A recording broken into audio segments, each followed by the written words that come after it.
बच्चे, यह रुद्र ज्ञान यज्ञ स्वयं रुद्र भगवान ने रचा है।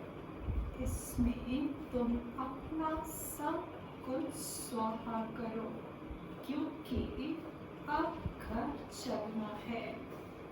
बाबा ने कहा कि रुद्र ज्ञान यज्ञ स्वयं रुद्र परमात्मा ने रचा है। इस यज्ञ में अपना सब कुछ स्वाहा करो। क्यों स्वाहा करना है? क्योंकि अब घर चलना है। प्रश्न में पापा ने पूछा, संगम युग पर कौन सा वंडरफुल खेल चलता है? उत्तर है, भगवान के रचे हुए यज्ञ में ही असुरों के विघ्न पड़ते हैं। यह भी संगम पर ही वंडरफुल खेल चलता है। ऐसा यज्ञ फिर सारे कल्प में नहीं रचा जाता। यह है राजस्व अश्वमेध यज्ञ स्वराज्य पाने के लिए। इसमें ही विघ्न पड़ते हैं। शांति से सुनेंगे। तुम कहाँ बैठे हो? पापा पूछते, बच्चे कहाँ बैठे हैं? इनको स्कूल अथवा यूनिवर्सिटी भी कह सकते हो। विश्वविद्यालय है जिसकी ईश्वरीय ब्रांचेस हैं। बाप ने बड़ी से बड़ी यूनिवर्सिटी खोली है। शास्त्रों में रुद्र यज्ञ नाम लिख दिया है। इस समय तुम बच्चे जानते हो, शिव बाबा ने यह पाठशाला अथवा यूनिवर्सिटी खोली है। उच्च से उच्च बाप पढ़ाते हैं। यह तो बच्चों की बुद्धि में याद रहना चाहिए। क्या याद रहना चाहिए बच्चों को हमेशा? यूनिवर्सिटी है, पाठशाला है, तो बच्चों की बुद्धि में रहना चाहिए कि भगवान हमको पढ़ाते हैं। उनका यह यज्ञ रचा हुआ है। इसका नाम ही वाला है राजस्व अश्वमेध रुद्र ज्ञान यज्ञ। राजस्व अर्थात स्वराज्य के लिए, अश्वमेध। यह जो कुछ भी देखने में आता है उन सबको स्वाहा कर रहे हैं। शरीर भी स्वाहा हो जाता है, आत्मा तो स्वाहा हो न सके। सब शरीर स्वाहा हो जाएंगे, बाकी आत्माएं वापस भागेंगी। यह है संगम युग, बहुत आत्माएं भागेंगी, बाकी शरीर खत्म हो जाएंगे। यह है सब ड्रामा, तुम ड्रामा के वश चल रहे हो। आप कहते हैं हमने राजस्व यज्ञ रचा है, यह भी ड्रामा प्लान अनुसार रचा गया है। ऐसे नहीं कहेंगे कि मैंने यज्ञ रचा है। ड्रामा में जो कुछ भी जब घटित होना है उसी समय घटित होगा। ऐसे नहीं कह सकते कि भगवान ने यज्ञ रचा है। भगवान भी कहते कि ड्रामा प्लान अनुसार मैंने ये यज्ञ रचा है, मैं भी निमित्त हूँ। ड्रामा प्लान अनुसार तुम बच्चों को पढ़ाने के लिए कल्प पहले मुआफिक ज्ञान यज्ञ रचा गया है। मैंने रचा है, यह भी अर्थ नहीं निकलता। ड्रामा प्लान अनुसार रचा गया है, कल्प कल्प रचा जाता है। यह ड्रामा बना हुआ है ना। ड्रामा प्लान अनुसार एक ही बार यज्ञ रचा जाता है। यह कोई नई बात नहीं है, अभी बुद्धि में बैठा है। बरोबर 5000 वर्ष पहले भी सतयुग था। अब चक्र फिर रिपीट हो रहा है, फिर से नई दुनिया स्थापन हो रही है। तुम नई दुनिया में स्वराज्य पाने के लिए पढ़ रहे हो। पवित्र भी जरूर बनना है, बनते भी वही है जो ड्रामा अनुसार कल्प पहले बने थे, अभी भी बनेंगे। साक्षी हो, ड्रामा को देखना होता है और फिर पुरुषार्थ भी करना होता है। पापा हमेशा कहते कि साक्षी होकर के ड्रामा को देखो। इससे फायदा क्या होगा कि हलचल नहीं होगा। जो कुछ भी घटनाएं घट रही हैं वो हलचल में नहीं लाएंगे, लेकिन साथ साथ बच्चों को पुरुषार्थ भी करना होता है। बच्चों को मार्ग भी बताना है। मुख्य बात है पवित्रता की। बाप को बुलाते ही है कि आओ पवित्र बनाकर हमको इस चीची दुनिया से ले जाओ। बाप आए ही हैं घर ले जाने के लिए। बच्चों को पॉइंट्स तो बहुत दी जाती है, मुख्य बात फिर भी बाप कहते हैं मन मना भाव। पावन बनने के लिए बाप को याद करते हैं, यह भूलना नहीं चाहिए। मुख्य बात है कि पवित्र बनना है और पवित्र बनने के लिए ये मंत्र भूलना नहीं चाहिए। जितना याद करेंगे उतना फायदा होगा। चार्ट रखना चाहिए, नहीं तो फिर पिछाड़ी में फेल हो जाएंगे। बच्चे समझते हैं हम ही सतो प्रधान थे। नंबर बार पुरुषार्थ अनुसार जो उच्च बनते हैं उनको मेहनत भी जास्ती करनी पड़ेगी, याद में रहना पड़ेगा। यह तो समझते हो। बाकी थोड़ा समय है, फिर सुख के दिन आने हैं। बरोबर हमारे अथाह सुख के दिन आने हैं। बाप एक ही बार आते हैं। दुख था खलास कर अपने सुख धाम ले चलते हैं। तुम बच्चे जानते हो अभी हम ईश्वरीय परिवार में हैं, फिर दैवी परिवार में जाएंगे। इस समय का ही गायन है, यह संगम ही पुरुषोत्तम उच्च बनने का युग है। तुम बच्चे जानते हो हमको बेहद का पाप पढ़ा रहे हैं, फिर आगे चल सन्यासी लोग भी मानेंगे। वही समय आएगा ना, अभी तुम्हारा प्रभाव इतना नहीं निकल सकता। अभी राजधानी स्थापन हो रही है, टाइम पड़ा है। पिछाड़ी में यह सन्यासी आदि भी आकर समझेंगे। फल जो है वो सत्य त्रेता में नहीं आएंगे, लेकिन फिर भी पापा कहते कि हर एक आत्मा को पाप का परिचय जरूर मिलना है। सृष्टि का चक्र कैसे फिरता है, यह नॉलेज कोई में है नहीं।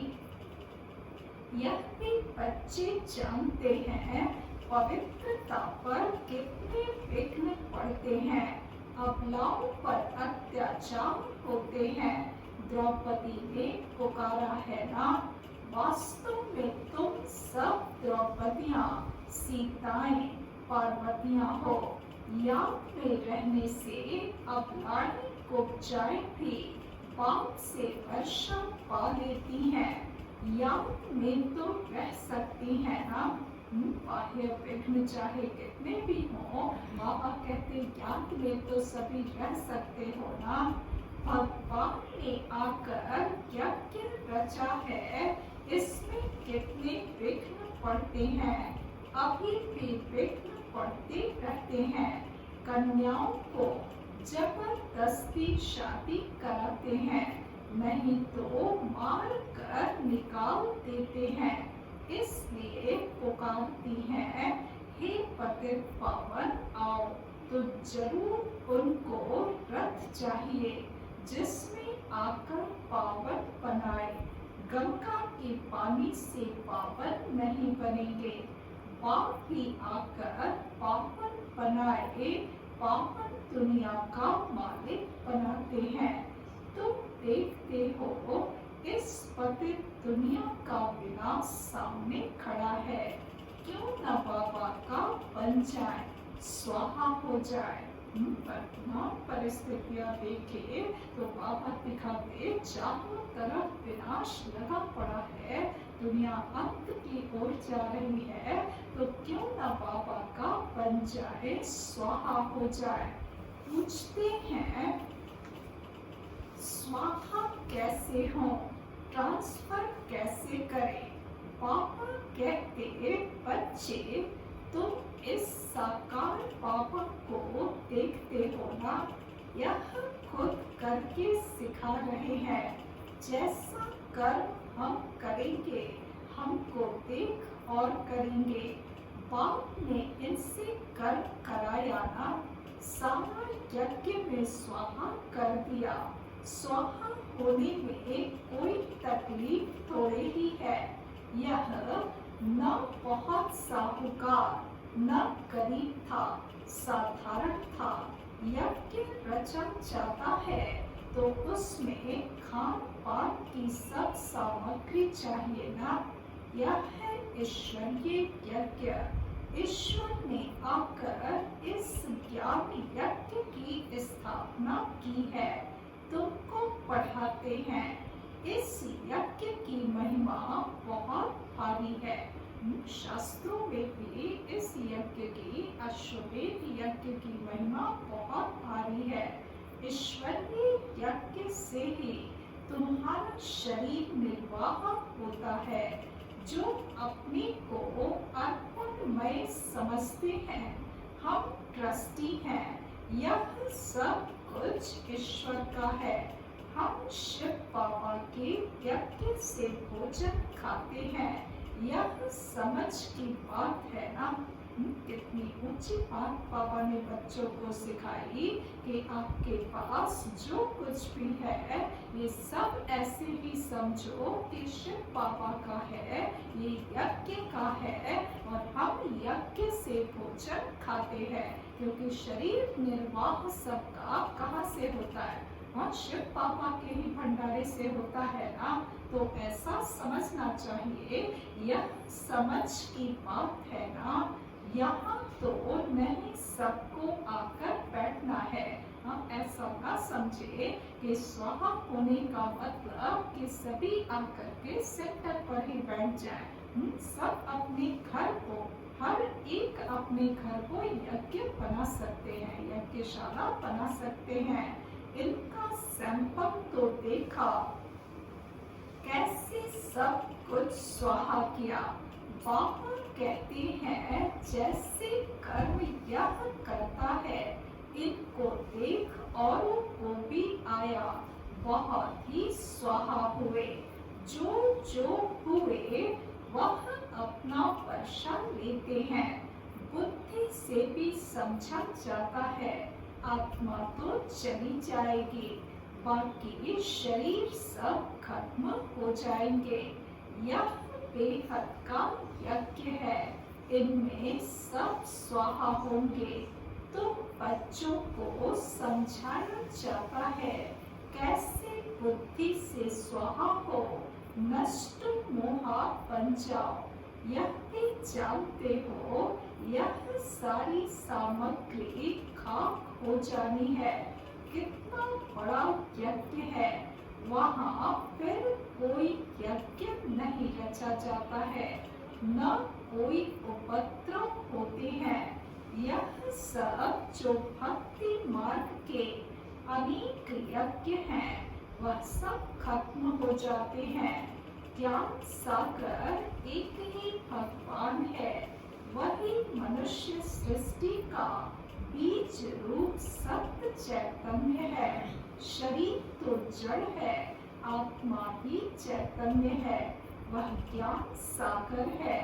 तो बच्चों को ज्ञान सागर बैठ पढ़ाते हैं, वह सिर्फ गाते रहते हैं और तुमको बाबा सारा ज्ञान सुना रहे हैं। दुनिया में बैठ करके भजन गाते रहते हैं कि भगवान ज्ञान का सागर है, भगवान प्रेम का सागर है। हाँ, यहाँ पे तुम बच्चे बाबा ज्ञान सागर से सुनते हो। ज्ञान कोई बहुत तो है नहीं, वर्ल्ड का चक्र कैसे फिरता है यह सिर्फ समझाना है। यहाँ बाप तुमको खुद पढ़ा रहे हैं, कहते भी हैं साधारण तन में प्रवेश करता हूँ। भागीरथ भी मशहूर है, जरूर मनुष्य ही होगा जिसमें पाप आएगा। उनका एक ही नाम चला आता है। किसका एक ही नाम चलता है? शिव बाबा का। उनका एक ही नाम चला आता है, शिव। और सबके नाम बदलते हैं, इनका नाम नहीं बदलता। बाकी भक्ति में अनेक नाम रख दिए हैं। यहाँ तो है ही शिव बाबा। शिव कल्याणकारी कहा जाता है। भगवान ही आकर नई दुनिया स्वर्ग स्थापन करते हैं, तो कल्याणकारी ठहराना। तुम जानते हो भारत में स्वर्ग था, अभी नरक है, फिर स्वर्ग जरूर होगा। इनको कहा जाता है पुरुषोत्तम संगम योग। जबकि बाप खिवैया बन तुमको इस पार से उस पार ले जाते हैं। यह है पुरानी दुख की दुनिया, फिर जरूर नई दुनिया होगी। ड्रामा अनुसार जिसके लिए तुम अपना पुरुषार्थ करते हो। पुरानी दुख की दुनिया है, तो ड्रामा प्रमाण जरूर सुख की दुनिया भी होगी और उसी के लिए बच्चे पुरुषार्थ करते हैं। बाप की याद ही खड़ी खड़ी भूल जाती है। इसमें है मेहनत। बाकी तुमसे जो विकर्म हुए हैं उनकी सजा कर्म भोग के रूप में भोगनी ही पड़ती है। कर्म भोग अंत तक भोगना ही है। बच्चे घबरा जाते हैं कि अभी तक इतने कर्म भोग आ रहे हैं, अभी तक सजाएं आ रही हैं, तो संपूर्ण कब बनेंगे, ये सवाल उठता है।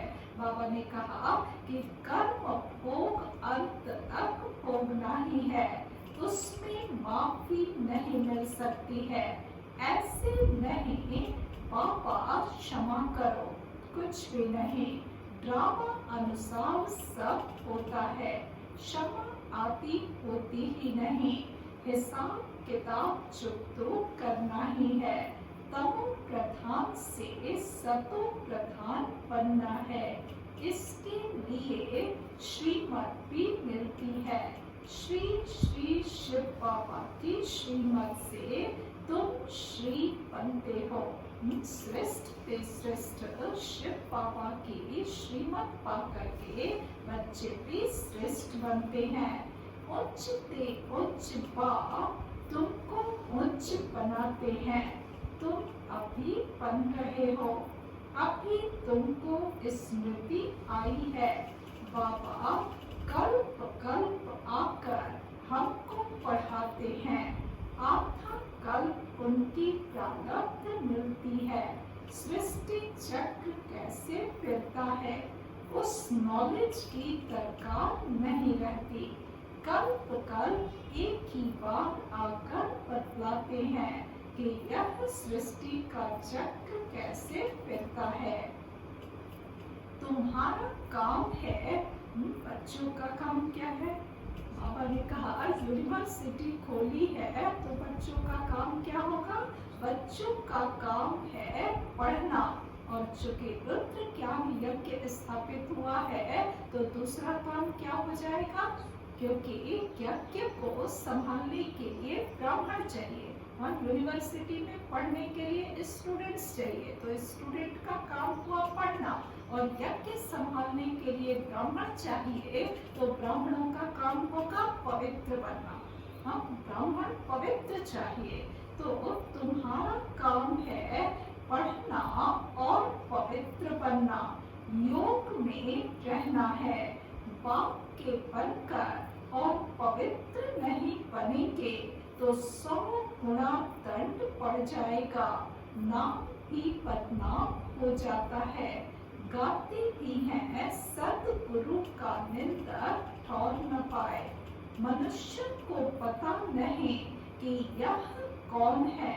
सत्य बाप ही सतगुरु सत्य टीचर होगा ना, तुमको पढ़ाते वह है, सच्चा सतगुरु भी है। जैसे बाप ज्ञान का सागर है, तुम भी ज्ञान के सागर हो ना। बाप ने तो सारा ज्ञान दे दिया है, जिसने जितना कल पहले धारण किया है उतना ही करेंगे। पुरुषार्थ करना है, कर्म बिगर तो कोई रह न सके। कितने भी हठ योग आदि करते हैं वह भी कर्म है ना, यह भी एक धंधा है आजीविका के लिए। हठ योग आदि भी धंधा करते हैं आजीविका के लिए। नाम होता है, बहुत पैसा मिलता है, पानी पर आग पर चले जाते हैं। ये सब क्या है? ये सब हठ योग है। सिर्फ उड़ नहीं सकते हैं, पानी पर चलते हैं, आग पे चलते हैं, आजकल तो उड़ते भी हैं। एक है जो उड़ते भी हैं। बाबा ने कहा उसमें तो पेट्रोल आदि चाहिए ना, लेकिन इनसे फायदा तो कुछ नहीं। आग पर चल लिया, पानी पर चल लिया, उड़ लिया, क्या हुआ? कोई फायदा हुआ? पावन तो नहीं बनते ना। साइंस वालों की भी रेस है, उनकी है साइंस की रेस और तुम्हारी है साइलेंस की। सब शांति ही मांगते हैं। बाप कहते हैं शांति तो तुम्हारा स्वधर्म है। अपने को आत्मा समझो, अपने घर चलना है। शांति धाम यह है दुख धाम। हम शांति धाम से फिर सुख धाम में आएंगे। यह दुख धाम खल्लास होना है। यह अच्छी रीति धारण कर फिर औरों को धारण कराना है। बाकी थोड़े रोज हैं, वह पढ़ाई पढ़कर फिर शरीर निर्वाह अर्थ माथा मारना पड़ता है। तकदीर पार बच्चे फौरन निर्णय ले लेते हैं कि हमें कौन सी पढ़ाई पढ़नी है, उस पढ़ाई से क्या मिलता है और इस पढ़ाई से क्या मिलता है। इस पढ़ाई से तो 21 जन्मों की प्रारब्ध बनती है। तो क्या करना चाहिए कि हमको कौन सी पढ़ाई पढ़नी है। जिसको बेहद के बाप से वर्षा पाना है, वह बेहद की पढ़ाई में लग जाते हैं। परंतु ड्रामा प्लान अनुसार कोई की तकदीर में नहीं है, तो फिर उस पढ़ाई में ही चटक पड़ते हैं। यह पढ़ाई नहीं पढ़ते, कहते फुर्सत नहीं मिलती। बाबा पूछते हैं कौन सी नॉलेज अच्छी, उनसे क्या मिलेगा और इनसे क्या मिलेगा। कहते हैं बाबा जिस्मानी पढ़ाई से क्या मिलेगा, थोड़ा करके कमाएंगे। यहाँ तो भगवान पढ़ाते हैं, हमको तो पढ़कर राजाई पद पाना है। तो ज्यादा ध्यान किस बात पर देना चाहिए। बाबा ने दो तरह के बच्चे देखे। एक बच्चे कहते उस पढ़ाई में इतना चटके हुए हैं कि कहते हैं कि फुर्सत नहीं है। तो बाबा कहते इनकी तकदीर है ना, तकदीर में अभी नहीं है। दूसरे तरह के बच्चे कहते कि बाबा जिस्मानी पढ़ाई से क्या मिलेगा, थोड़ा कमाएंगे। यहाँ भगवान पढ़ाते हैं, हमको तो पढ़कर राजाई पद पाना है। तो ज्यादा ध्यान किस बात पर देना चाहिए। कोई तो फिर कहते बाबा वह कोर्स पूरा कर फिर आएंगे। बाबा समझ जाते हैं इनकी तकदीर में नहीं है, क्या होना है सो आगे चल देखना है। समझते हैं शरीर पर भरोसा नहीं है, तो फिर सच्ची कमाई में लग जाना चाहिए। जिसकी तकदीर में है वही अपनी तकदीर जगाएंगे। पूरा जोर लगाना है, हम तो पाप से वर्षा लेकर ही छोड़ेंगे। बेहद का बाबा हमको राजाई देते हैं, तो क्यों न यह एक अंतिम जन्म हम पवित्र बनेंगे। इतने ढेर बच्चे पवित्र रहते हैं, झूठ थोड़े ही बोलते हैं। सब पुरुषार्थ कर रहे हैं, पढ़ रहे हैं, फिर भी विश्वास नहीं करते। दुनिया वाले ये सब बातें सुनते हैं, इतने ढेर सारे बच्चे पवित्र रहते हैं, पढ़ने जाते हैं भगवान से, ये सब बातों पे विश्वास नहीं करते। बेहद का पाप आते ही तब है जब पुरानी दुनिया को नया बनाना होता है। पुरानी दुनिया का विनाश तो सामने खड़ा है, यह बहुत क्लियर है। समय भी बरोबर वही है, अनेक धर्म भी हैं, सत्युग में होता ही एक धर्म है। यह भी तुम्हारी बुद्धि में है, तुम्हारे में भी कोई है जो निश्चय अजुब कर रहे हैं। अरे निश्चय करने में टाइम लगता है क्या।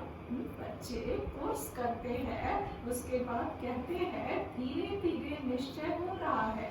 हाँ बाबा धीरे धीरे सब समझ जाएंगे। बाबा कहते कि निश्चय करने में टाइम लगता है क्या। शरीर पर भी भरोसा थोड़ी ही है, जरा भी चांस गवाना नहीं चाहिए। किसकी तकदीर में नहीं है तो जरा भी बुद्धि में आता नहीं है। अच्छा, मीठे मीठे सिकीलते बच्चों प्रति माँ पिता बाप दादा का याद प्यार और गुड मॉर्निंग। रूहानी बाप की रूहानी बच्चों को नमस्ते।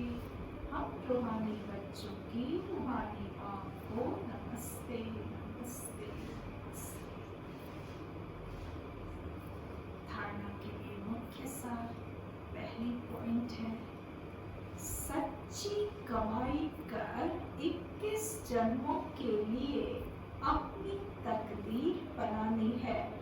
शरीर पर कोई भरोसा नहीं है, इसलिए जरा भी चांस नहीं गंवाना है। दूसरी पॉइंट, नष्ट मोहा बनकर अपना सब कुछ रुद्र यज्ञ में स्वाहा करना है। अपने को अर्पण कर ट्रस्टी को संभालना है। साकार पाप को फॉलो करना है। वरदान दिया पापा ने, ग्लानि करने वाले को भी गुण माला पहनाने वाले इष्ट देव महान आत्मा भव। ग्लानि करने वाले को भी गुण माला पहनाने वाले इष्ट देव महान आत्मा भव। स्पष्टीकरण है, जैसे आजकल आप विशेष आत्माओं का स्वागत करते समय कोई गले में स्थूल माला डालते हैं तो आप डालने वाले के गले में रिटर्न कर देते हो। कोई माला पहनाता तो क्या करते हैं, निकाल करके सामने वाले को ही पहना देते हैं। ऐसे ये तो स्थूल माला की बात हुई। पापा ने कहा कि ऐसे ग्लानि करने वाले को भी आप गुण माला पहनाओ। गुण माला आप पहनाएंगे तो क्या होगा, तो वह स्वतः ही आपको गुण माला रिटर्न करेंगे, क्योंकि ग्लानि करने वाले को गुण माला पहनाना अर्थात जन्म जन्म के लिए भक्त निश्चित कर देना है। कोई यदि ग्लानि कर रहा है और आप उसकी बड़ाई करो, तो बड़ाई करेंगे तो फिर वो क्या करेगा, शर्मा जाएगा। वो वापस बदले में क्या करेगा, आपको भी बड़ाई की ही माला, और बड़ाई करते करते करते आपको इष्ट देव बना देगा, स्वयं जन्म जन्म का भक्त बन जाएगा। तो बाबा ने कहा कि जन्म जन्म के लिए भक्त निश्चित कर देना है। यह देना ही अनेक बार का लेना हो जाता है। यही विशेषता इष्ट देव महान आत्मा बना देती है। स्लोगन है, अपनी मनसा वृत्ति सदा अच्छी पावरफुल बनाओ तो खराब भी अच्छा हो जाएगा। अपनी मनसा वृत्ति को हमेशा अच्छी और पावरफुल बनाओ तो जो खराब भी होगा वो अच्छा हो जाएगा। मुरली के सामने था, मीठे बच्चे, यह रुद्र ज्ञान यज्ञ स्वयं रुद्र भगवान ने रचा है। इसमें तुम अपना सब कुछ स्वाहा करो, क्योंकि अब घर चलना है।